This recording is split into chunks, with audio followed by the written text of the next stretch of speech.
FullTiltPoker.net presents Learn from the Pros. Intimidating group over there, huh?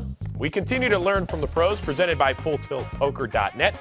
I am Chris Rose, and time once again for our roundtable discussion, where four great pros have joined Howard Lederer here on the felt. Starting off with a two-time World Series of Poker bracelet holder, Jennifer Harman. Welcome. How are you? I'm good. Good to see you again. Thanks. Phil Ivey has 5 pieces of hardware to his name, including 3 back in 2002. What's going on, big fella? What's up, my man? It's all good. I see that. Chris Ferguson, big winner back in 2000, also has 5 bracelets. How you doing? Doing great, thank you. And finally, Layne Flack, 5 bracelets. Every time I see you, though, you keep complaining about the 2 you didn't get. That's not complaining. Yeah, he's an unlucky guy. Is that what it comes down to? All right, you know what, guys? It's not a complaint. On this show, we focus a lot on all-in tournament play.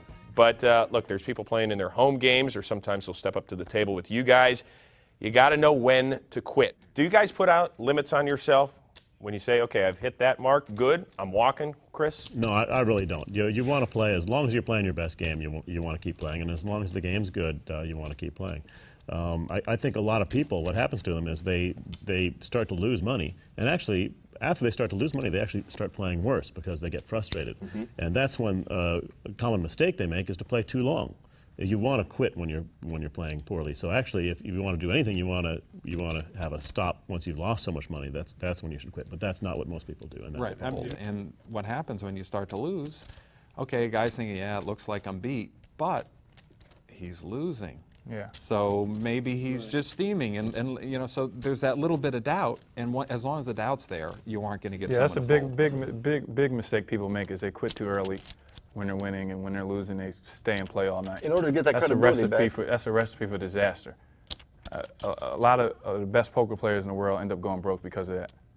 I mean, a good player knows he can gain that credibility back, but you're going to have to go through an X amount of hours of gaining your credibility and your table image back, and then the hours of using that to your ability. So right there is twice as long you have to sit at the table just with that alone. But does that happen to you? You guys are the best poker players in the entire world. I can't believe that you can't say, you know what, I can get it back. As far as that, I'm probably the big one. That I play when I'm losing. I have a lot of determination to get my money back, and sometimes it backfires. And you know, I end up losing more than I want to lose in a night, and that's probably one of my biggest weaknesses.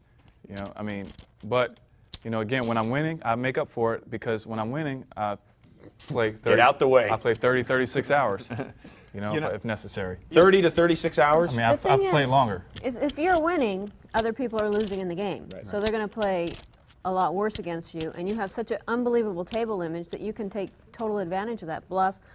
So many pots because they think, oh, he's got it again, and they'll throw their hands away because they're already defeated. If you've never had to turn a hand over for a long time, well, you got a lot of power at that table. I mean, people have no idea what you're doing, and you just keep abusing that and abusing that and abusing Plus, that. a lot of poker is so mental too. Like sometimes when you're winning, you just feel like you just can't lose. You just know some nights you're just not going to lose, and the other times you sit down and you start losing a couple of pots, you just feel like, man, it's going to be tough to win tonight. So you know, a lot of poker is mental, and I just feel like sometimes you kind of after you play a long period of time, you've been playing poker as long as we have, you know when it's time to quit. All of this is judgment, though, and I think one of the things that can really devastate a player is when you're doubting your sort of decision process about whether you should have continued to play or not. And I think that if away from the table, in the cool and calm of, like, you know, a day off, or you're just at your house, okay, you know, tonight I'm going to play this game, and you set down some rules ahead of time, then you're not sitting at the table going, oh, should I keep playing? Should I? If you've just laid down some rules, then when it's time to walk away, it's time to walk away, and then you don't have to beat yourself up later. God, I shouldn't have played. I should have played. You know, you just stick to the rules, and it's just so much easier on you. What's your threshold? You don't want to know what his threshold is. My threshold, yeah, I do actually. It entails 500 also. When my box is empty and I can't borrow anymore. No, I mean, it depends. Just It depends.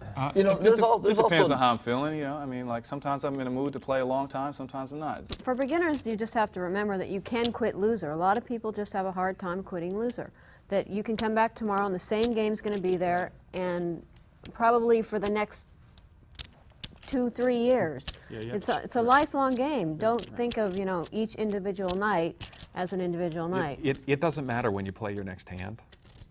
It could be tomorrow or next week. Unless you got to go home and face that wife that says, no, you're not going back. You lost yesterday.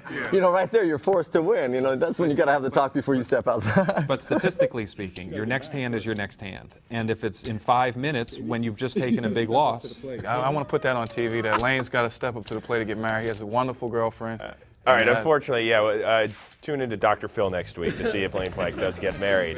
Guys, I am going to get up from the table. Unfortunately, we have to close the discussion. As always, great job. Pleasure seeing all of you again. To learn, chat, and play with the pros, go where they live. FullTiltPoker.com.